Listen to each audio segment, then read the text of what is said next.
Tonight on Free Minds TV, we'll be talking about a virgin in the United Kingdom who's being flown to Amsterdam to have sex with prostitutes on the taxpayer's expense. We'll also be talking about a raid on a raw milk distributorship. That plus a whole lot more coming up tonight on Free Minds TV.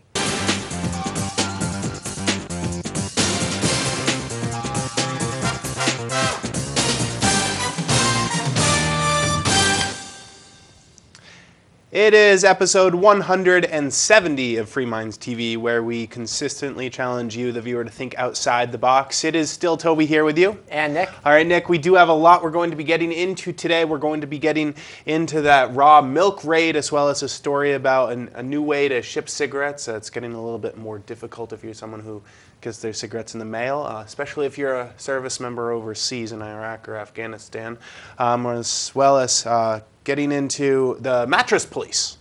You know, that tag that says "Do not remove tag." They do exist. They do exist. There actually there's a task force to make sure that those tags are on there. It's a very important task force.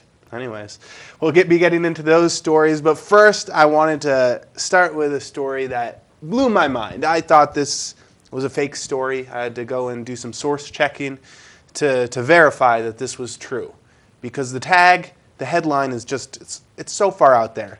Angry virgin scores at taxpayers' expense. And this is coming from over in the UK, where a man of 21 with learning disabilities has been granted taxpayers' money to fly to Amsterdam and have sex with a prostitute. Yes, his social worker says that sex is a human right for the unnamed individual, described as a frustrated virgin. His trip to a brothel in the Dutch capital's red light district next month is being funded through a £520 million scheme introduced by the government last year to empower those with disabilities. The man's social worker, who spoke on the condition of anonymity, said that his client was angry, frustrated, and anxious and needs to have sex. He has been to 2 sexual health and sexual awareness courses and basically wants to try it, his social worker said. Refusing to offer him this service would be a violation of his human rights. Nick. What do I say to that? Is it a human right for the government to be paid for prostitutes? Hey, here in the United States, you're going to go to jail for trying to hire a prostitute. It's interesting that, in the United Kingdom, I guess the government intervenes in sort of the opposite way that they do here when it comes to that particular activity. Here it's prohibited. In the United Kingdom, it's apparently subsidized by the taxpayer. But I think even if you move beyond the fact that we're talking about sex here, we're talking about the idea that's being put forth by the social worker is that the handicapped individual, I'm presuming, has a right to something at somebody else's expense. Yeah, well, the taxpayers are going to be having to pay for this. It's called a positive liberty instead of a negative liberty. You guaranteed to get, whether it's housing, food, a job, or in this case, sex. It's a human right now. Anyways, I do want to state before we go on and talk about this story, the position of Free Minds TV is that prostitution should not be illegal. You should not be sending people to jail for consensual agreement. I mean, paying for sex, while I don't recommend it, I don't think that taxpayers' money should be used to lock people up in cages for it. So I just wanted to get that out there. That the issue here that we're saying is not that there's prostitutes out there. That's not what we're worried about here on the show. What we're worried about is other people having to pay for it, and being forced to pay for it. Being forced to pay it through taxes for this frustrated young virgin to get flown to Amsterdam. Apparently, the UK prostitutes aren't good enough. His social worker says that they're dirty and they're much cleaner and more tested in Amsterdam, which is one of the reasons that we on this show say, well, it should be legal, because then you can it's a lot safer in Amsterdam than it would be here in Los Angeles or somewhere like that. I mean, but what you're looking at here is the difference between saying you have the right to do something if you can manage to do it, or you're guaranteed something. It's like saying you have the right to go out there and try to find employment or make a lot of money, but you don't have the right to a job or the right to be rich, in the sense that, at least in our view, in the sense that other people have to give it to you. They have to guarantee the outcome. Yeah, You should be free to give that a try if that's what you wanted. I guarantee there's quite a few frustrated young virgins in the UK, and this isn't like an older gentleman who just hasn't had the chance, who never got the opportunity. This is a 21-year-old. I mean, he's not all that old. Give it up, I guess. He's not going to find it the natural way. He's got to pay for it. So.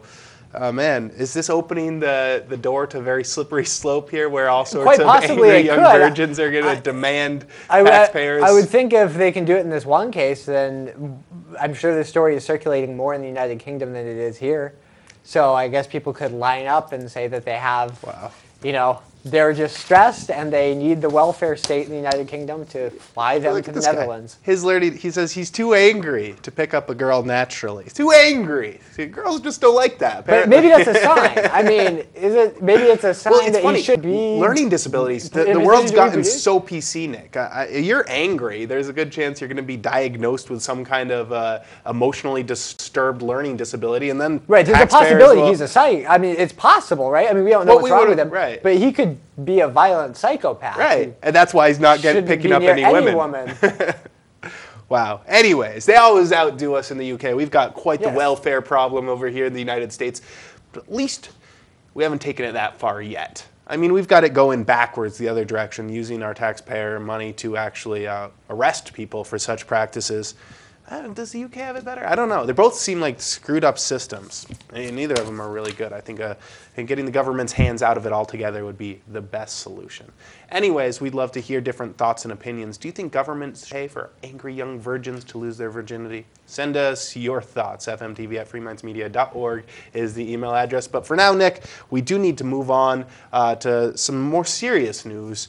Raw milk raids, raw food raids. I know that we're reporting on one incident here, but they're kind of not all that isolated anymore. I mean, you hear every now and then, but apparently there's quite the task force going after these raw milk distributors. That's happening. It's not just raw milk. That's primarily what they're after in this case, and that's quite often what you see the authorities going after, both on the federal level through like the USDA and the FDA, and also it depends on the state law, but in some states, state departments of agriculture will go after farmers who distribute directly to the public if they're distributing raw milk, because it's supposed to be a public health threat, unlike that heavily processed crap that you get in the grocery store, which I think is probably a lot more dangerous for you.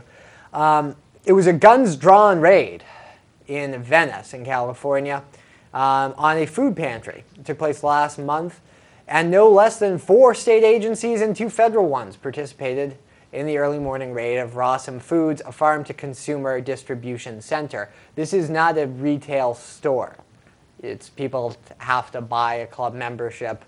So it's not just a business that's open to the general public. It's actually sort of like a co-op.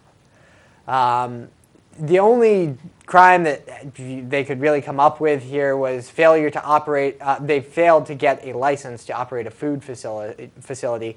Rawsome immediately restocked and resumed normal operations after the raid, contending that it never operated in a retail capacity and does not fall under the commercial jurisdiction of these regulatory agencies. The LA Times gave a breakdown of who was involved here on the government side.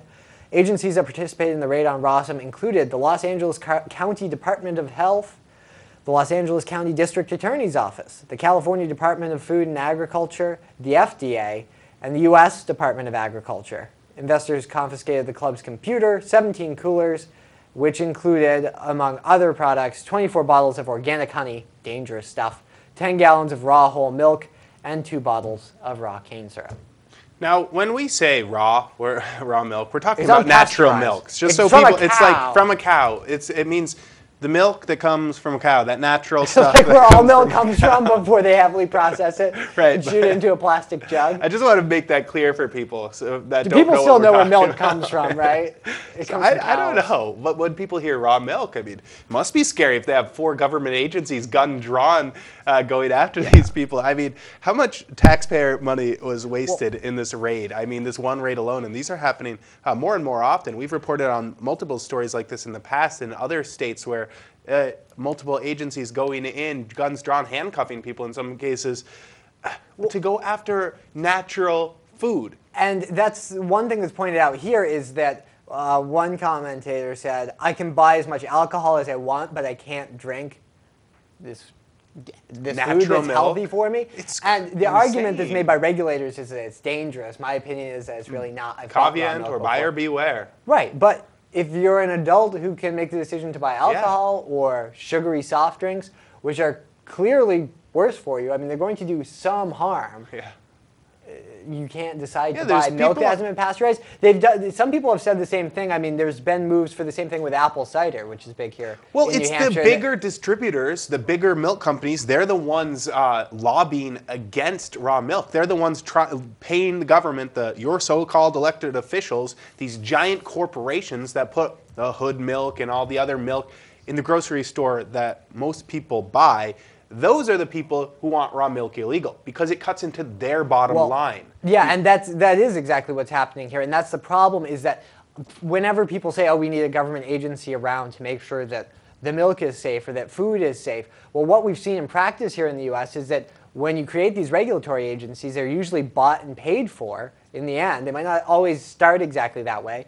But over time, because politicians rely on campaign donations and money in politics are certainly always going to be connected, what you end up having are regulatory agencies. They're designed to shut out competition from the little guy, even if the little guy is providing a far superior product, a more socially responsible product, so that these big corporations can peddle what, not always, but in many cases, is inferior. It's crap. It's not as healthy Some for of the you. milk, depending. I mean, personally, I don't drink raw milk, but some of the milk out there, you can tell. Do you not drink it because it's hard to find, or do you not drink it because it scares you? Because it's more expensive, really. I mean, it's quite a bit about more double the I think price. it's better. Oh, I've it had definitely it. tastes better. It's very rich and creamy. Some people say that it has a lot of natural things in it that are good for you, as well as takes away some of the other crap, the growth hormones and stuff that are in regular milk. And some milk, like the milk at Walmart, I don't know, what is that, Garelic Farms or something? It tastes like you're drinking plastic. So, I mean, you can really tell there's all sorts of chemicals and growth hormones and it's also because of the plastic packaging. there. Most raw milk comes in a glass bottle. But I'm just saying there is, depending on the company, different companies put different products in, and that's not what the government's worried about. Because those people paid the piper. They paid the government off, essentially, through their lobbying powers to say, no, don't go after us for our weird, weird chemically filled milk. Go after the natural farmers, the little guys who are selling natural milk that comes right from a cow's the way teat. that people have been drinking it forever. Right, since we domesticated cattle. Right. Cows. And it probably is healthy. I mean, I don't know. I haven't studied the subject. You can get bacteria in it that if it's not cleaned properly. I mean, the odds of that are astronomical. The same arguments made about things like raw cider. It happens, certainly. It happens with meat. And people get hit by asteroids as well. So I just want to throw that out there. Yeah, I mean, it can not all that happen, often, but every now and then. But if a lot of people doing a cost benefit on this say there's enough good stuff in the milk when you don't heat it up or do whatever they do to it cold or radiate it. Imagine, where is the victim here, Nick? Right. No victim, no crime. No one's being hurt here. Right. Two people doing business on a mutual basis. This is even more like a club. I mean, these people all were basically participating in the operation because they're in a city, they're in a major metro. Yep. They can't go around the corner to the nearest farmer who's got cows. This is the only way for people in big cities to get this kind of food. Can you imagine how foolish those officers must feel, those people who think they're protecting the public? They go in there with their guns. You saw the video. I just put the video up there. The viewers can see it too. Here it is again. They're going in with guns drawn like they're going to run into some kind of a criminal in there who's going to shoot back at them. They probably should feel foolish. But the problem is there are going to be a lot of officers who participate in these kinds of raids that won't. I'm such a tough guy, I'm going to go home and feel good at night. Some people think this is an appropriate reaction. Not very many. Thankfully, they're in the minority. Depriving people of life, liberty, and the pursuit of happiness? It seems like it would to me. I mean, anyway, insane. It's not the role of government. No. And not in a free society. To prevent people from drinking fresh milk. And I did want to mention, here in New Hampshire, it is legal. Fresh raw milk is legal here in New Hampshire. That's what my parents The feds prevent it from being trafficked across state lines, I think. And I think it's about half the states have it legal and half illegal. So, I mean, it's not blanketed illegal, but in many states, and depending on where they want to put their resources. Can you believe people are jobless? These agencies, government agencies, are going bankrupt, and yet they're putting especially in California resources into going after people for selling raw milk, raw honey even. I didn't even know raw honey. You couldn't. I don't know if it was, I think it might have just been seized because they seized everything that Yeah. was there. But I don't think, I've never heard about raw honey Sounds like raised. a violation of the Section 9 of the 14th Amendment. Due process. You've just taken all their stuff like that? That's their livelihood. Right? No, 14th. Isn't it? Oh, Yeah. You're talking about due process? Yeah, due process. If you just take all their stuff, even the stuff that's not illegal. That's, anyways, I don't care. I don't think it's the 14th. I think it is the 14th. Fourth is unreasonable search and seizure. I think 14th is I due think it's process. covered in the fourth. Yeah, I think it's both. I'm pretty sure 14th is due process. Yeah, I think they might mention it again. Anyways, doesn't matter. One They're of so us is far right, from the Constitution. They're so far from the Constitution, it's not even funny. We do need to move on, though, Nick. When we come back, we are going to be talking about the mattress police. If you thought it was asinine to be going after people for raw milk, what about for those people who rip the tags off their mattresses? I think it's the 8th. No, I'm pretty sure it's the 14th. We're going to be talking about that as well as new regulations on shipping cigarettes. Stay tuned. This is Free Minds TV. Today, Ridley Report. Ridley here from RidleyReport.com. RidleyReport.com. At Ridleyography, I am the bomb. And I just want to tell you, you're watching FreeMindsTV.com. And they're like really cool. So you should keep watching them. FreeMindsTV.com. They are good.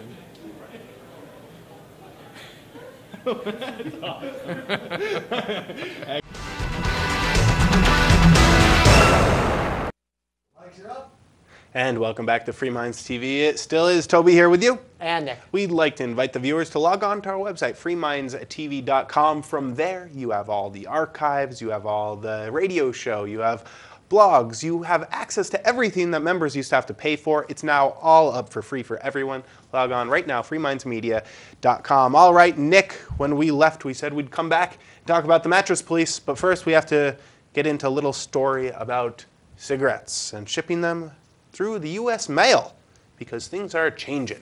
No more easy ways to ship tobacco products, because what about the children, Nick? The children need to be protected. Sending care packages to service members overseas is still illegal, but later this month, it will once again be legal.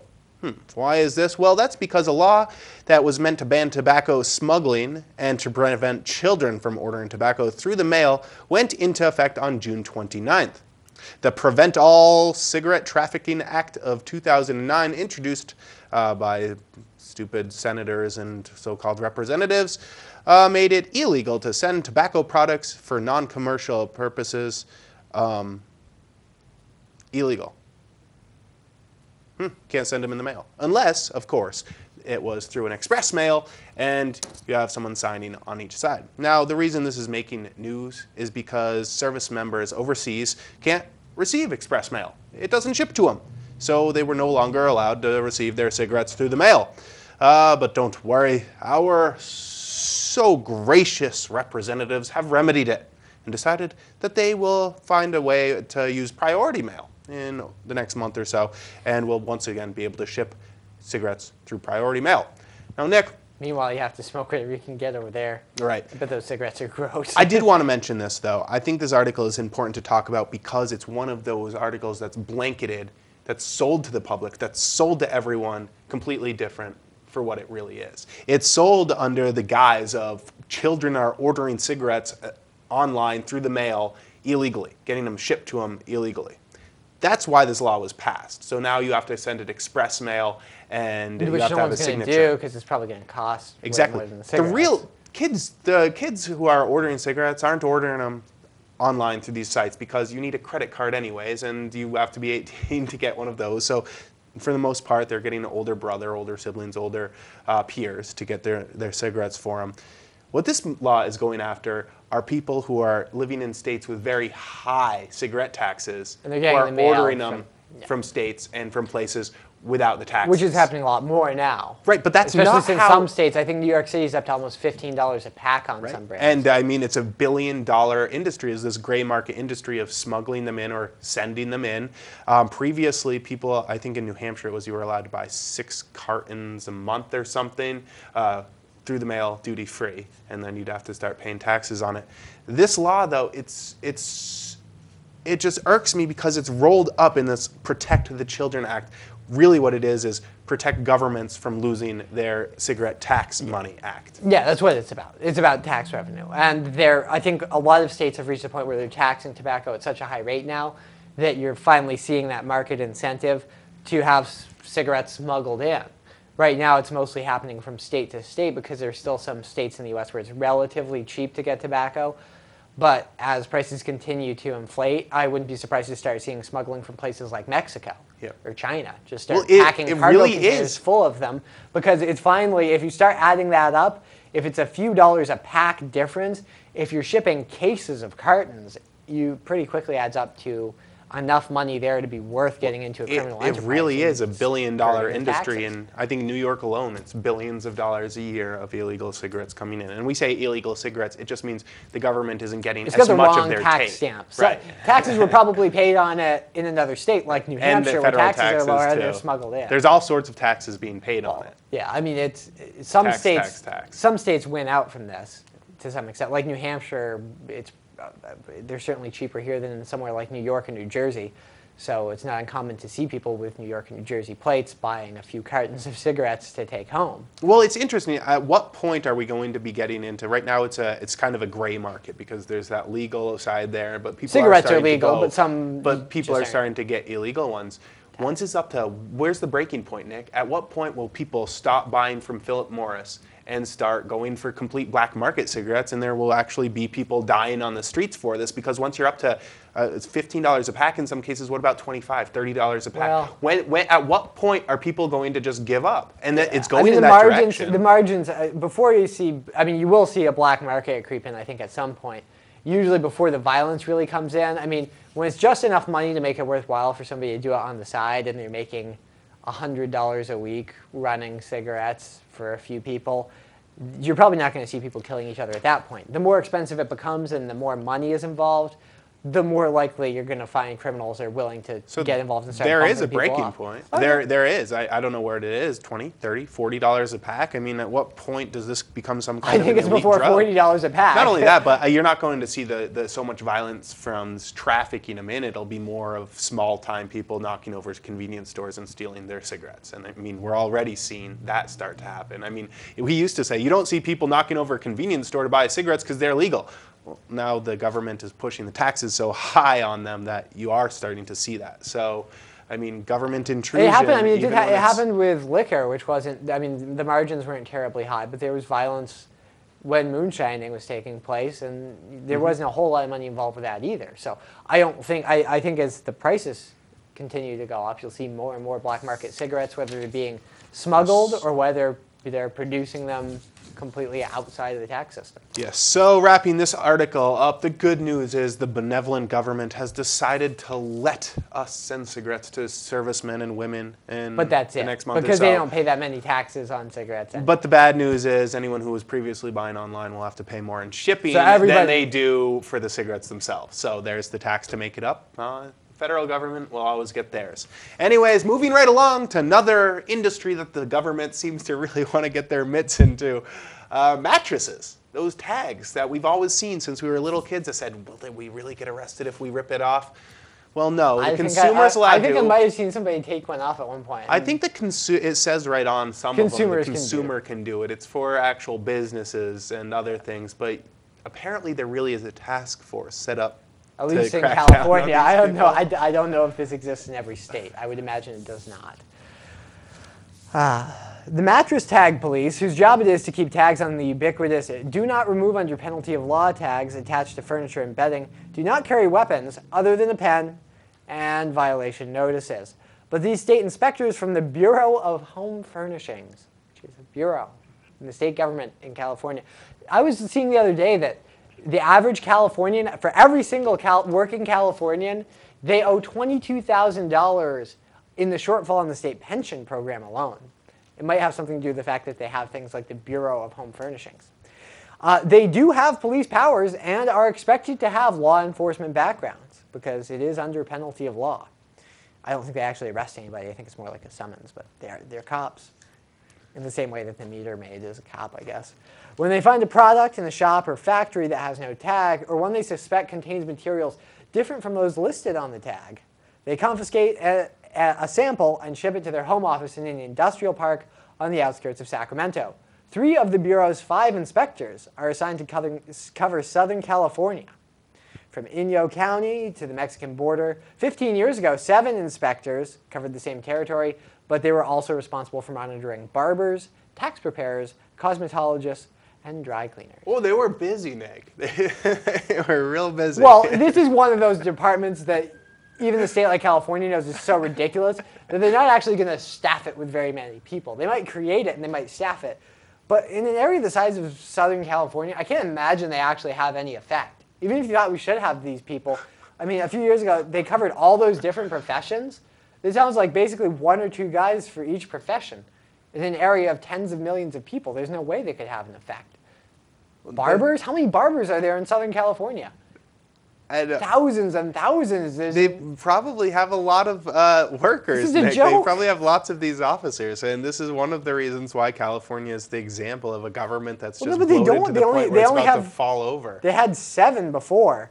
Now they've dumped like 4 of the professions they used to police, and they still have 5 guys on just for the mattress thing.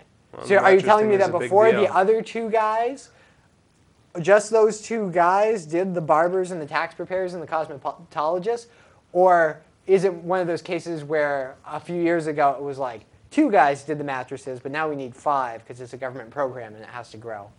I couldn't tell you, Nick. I think bloated crap is what it is. Yeah, it's a lot of bloated crap. I think a lot of the stories we talked about today are pointing out a bloated government crap. I mean, it's not hard to pick out these stories. There's plenty of them out there every single day. Apparently they have a machine here. I'm sure they do. This is actually in the article that tests, it actually subjects the mattresses and the couches and other home furnishings that fall under the jurisdiction of the Bureau of Home Furnishings. They actually have a machine that tests like people sitting on it. In 30 minutes, it simulates a decade's worth of sitting and standing. It sounds like it would take 30 years off of the mattress's life. Yeah, it's just, maybe they compensate for it. They also do a burn test. Government money. They also do a burn test on the mattress. Yeah, it sounds like they go around ruining people's products. Well, it sounds like they might. It sounds like they might violate the smoking ban in California. Well, Nick, we're out of time. Because they put cigarettes on the mattresses and they say it's in on a. They're government, Nick. They can do what they want. It's okay. It sounds like these people are doing the job of Underwriters Laboratory or something like that. Anyways, we're out of time this week. Do you think the government is too small and needs to get more bloated and eventually go pop like ticks? Do they ever pop or do they just get really fat? Anyways, we'd love to hear from you. fmtv@freemindsmedia.org is the web address, or freemindstv.com. From there, you can easily hit the contact button and easily send us your thoughts. Until next week, it has been Toby here with you. And Nick. Have a good one.